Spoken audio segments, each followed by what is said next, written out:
Urbain Karim Da Silva, presque aujourd'hui un centenaire, a décidé de révéler au grand jour les non-dits de la conférence des forces vives de la nation de février 1990. On ne peut pas parler de la conférence brutalement sans vous expliquer de quoi étaient les hommes, sans quoi on ne comprendrait pas pourquoi je me suis mis à part pour former le second groupe. Une des premières raisons, j'étais en conflit avec le président Émile Derlin Zissou. Ce conflit a pris de grandes dimensions, au point où le président Zissou m'avait traduit en justice, président de la République, et chemin faisant, avait fait prendre une décision. Cette décision consistait, c'était grave, il faisait comprendre à tous ceux qui étaient autour de lui qu'il fallait en finir avec moi. Il créa un conseil de justice, un décret par décret, qui ne sera pas forcément composé de juges, et sur simple interpellation, celui qui se présentait sera jugé et tué le même jour, et tous ses biens seraient saisis. Voilà entre autres les raisons qui ont amené l'homme à former un second groupe qui est composé de Madame Justine Béanzin, appelée Dame de Fer, de Eustache Prudencio et du colonel Maurice Kouandété. Étant très proche de l'ancien président Mathieu Kérékou, il garde encore de souvenirs du processus ayant conduit à la conférence des forces vives de la nation de février 1990. Kérékou m'avait fait appeler. On a eu un échange de près de 2 heures. Et je lui ai dit que le PRPP était assez vieux pour ne pas se laisser refaire. Il m'a dit ce que vous le dites par exemple. La situation actuelle, comptons sur notre propre force, c'est bon. Mais certains se sont laissés aller. Ils ont pris goût à la bourgeoisie, d'autres règles des comptes, qu'il fallait sauver ce qui est fait et amener le peuple à un changement. Il fallait une conférence. Karim Da Silva fut donc l'un des conseillers du général Mathieu Kérékou lui proposant la conférence nationale comme porte de sortie. Document à l'appui, Karim Da Silva est revenu sur comment les travaux ont été élaborés, comment Nicéphore Soglo devint le Premier ministre lors de la période. Selon le témoin vivant de l'histoire, il révèle que le plan était de faire normalement Maître Adrien Humbedji Premier ministre de cette conférence. Selon ses dires, Maître Saïdou Agbantou lui avait recommandé afin qu'il présente Maître Adrien Humbedji à Kérékou, une recommandation qui n'était pas facile à accepter. Mais après insistance, Kérékou approuve la proposition, mais avec beaucoup de réserves. J'ai fini par réussir parce que Kérékou avait son choix pour la conférence. Je l'ai amené, privilégié celui de Humbedji. Il m'a dit, bon doyen, fais tout, viens à la conférence. Tout le monde savait que Maître Adrien Humbedji était mon protégé. Les choses allaient d'ailleurs très bien.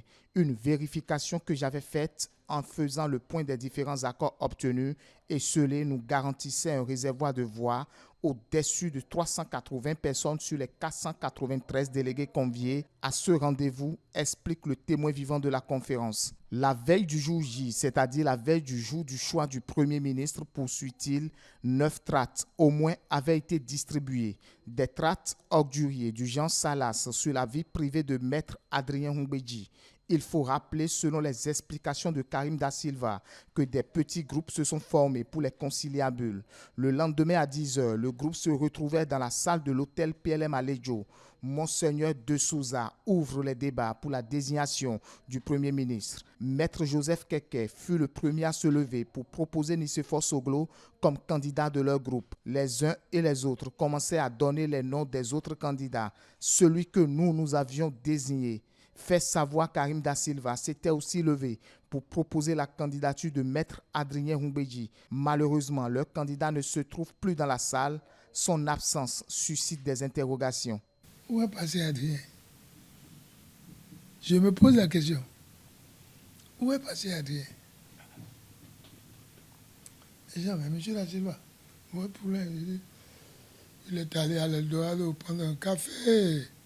Le temps de prendre un café est largement dépassé. J'étais gêné, perturbé, au point où je ne pouvais plus répondre aux demandes, tout ça.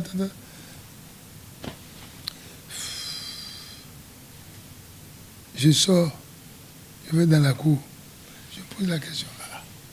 Qu'est-ce qui s'est passé? Où est passé mon candidat? On regarde là, on me dit, ni sa voiture, ni son garde-corps n'est présent à la place où à l'habitude de carré.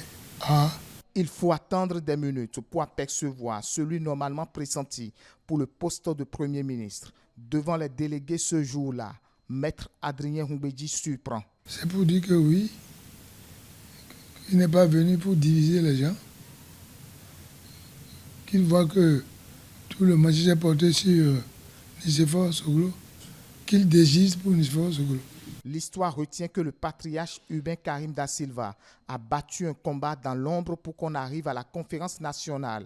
C'est de lui que vient aussi l'idée de la limitation d'âge des mandats à 70 ans. C'est moi qui ai proposé la limitation d'âge à 70 ans pour éviter que Zissou ne vienne perturber les élections.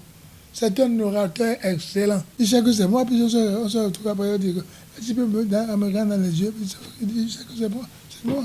33 ans après, l'homme martel que le chef de l'État Patrice Talon a payé les dettes de ses prédécesseurs au Nigeria. Laissons la jalousie et soutenons le développement, a-t-il conclu.